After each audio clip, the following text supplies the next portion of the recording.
Reaching Beyond. One season, 50 teams, 300 plots. The mission? To overcome obstacles to higher soybean yields.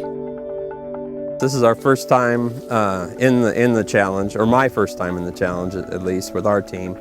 Stone had another team last year that did very well, won the competition. So we saw what they did, and we're kind of following up, trying to take some pointers from them and see what we can do over here in McLean County. We have 9 growers that are part of our team. They were pretty excited about trying something different and being a part of this team and try to reach new goals, maybe something they haven't seen before.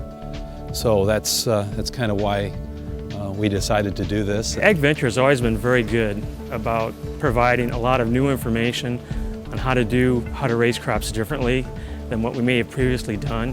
And when Todd brought up the soybean challenge to me this spring, I was very interested because I've always felt AgVenture has had some really good insights and good ideas on how to change up the way we produce things. You know, we had our farmers that were in our challenge, but the really neat thing to us is you'd have a farmer drive down the road and pull in the field. He was wondering, hey, what are you guys doing out here? You know, why are you out here taking these samples right now? There's been lots of neighbors they've been coming by looking at what we've been doing. They could tell there was a difference. They could tell we was doing something, and they would stop by and ask and say, you know, what's the difference here in your beans and these right over here? The Yield Challenge goal is to increase the average soybean yield in Illinois from 51 to 65 bushels per acre.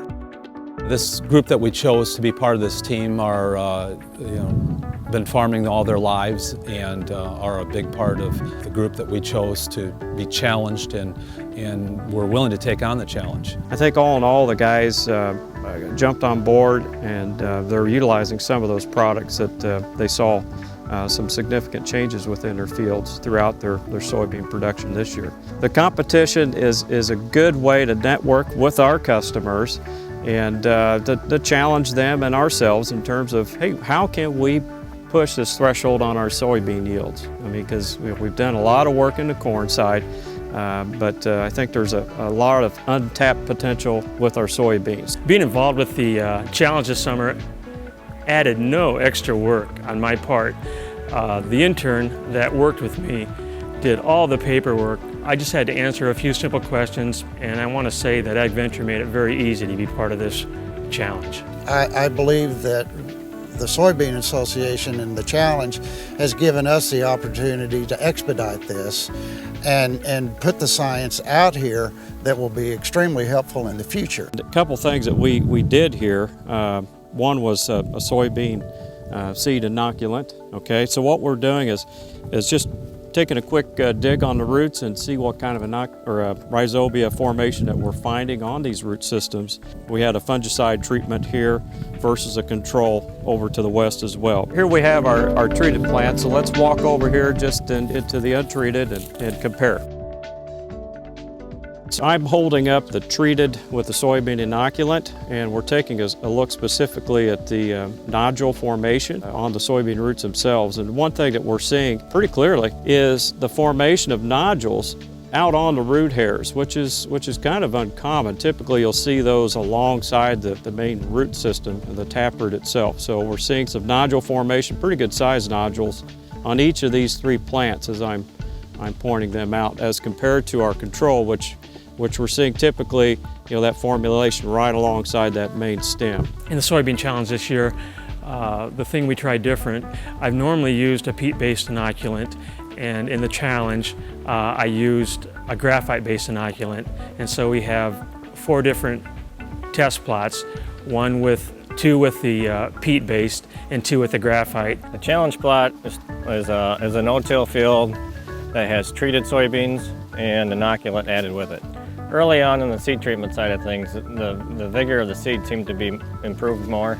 Some of the things we're doing in the Soybean Association Yield Challenge, we have took to our other parts of our farming operation. We paid more attention to our soil, the science of the soil, the biology of the soil.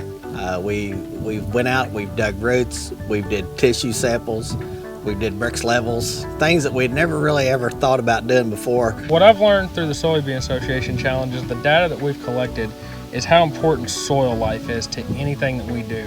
We have learned so much by going out and just walking these fields. Where we had changed our practices a little bit and used a little bit more environmentally friendly approach to this with biologicals, that we were able to go ahead and get through that drought period.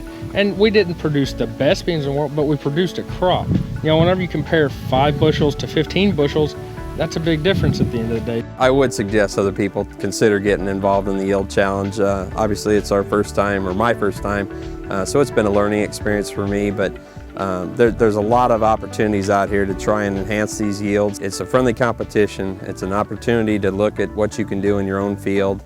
You always learn more in your own field than you do from a piece of paper with a bunch of data on it. It's a great resource of ideas, a great opportunity to look at different ways to grow a crop that you never thought of.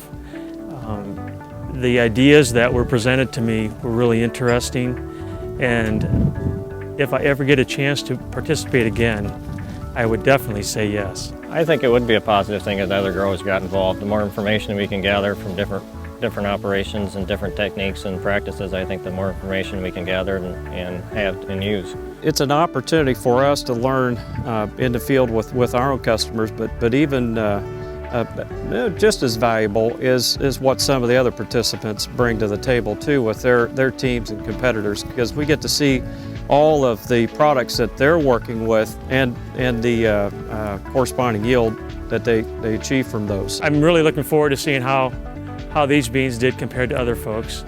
Even though it was a difficult year as far as moisture-wise, we're all kind of on the same playing field, so I think maybe get more ideas of what happens in adverse conditions than when everything goes well.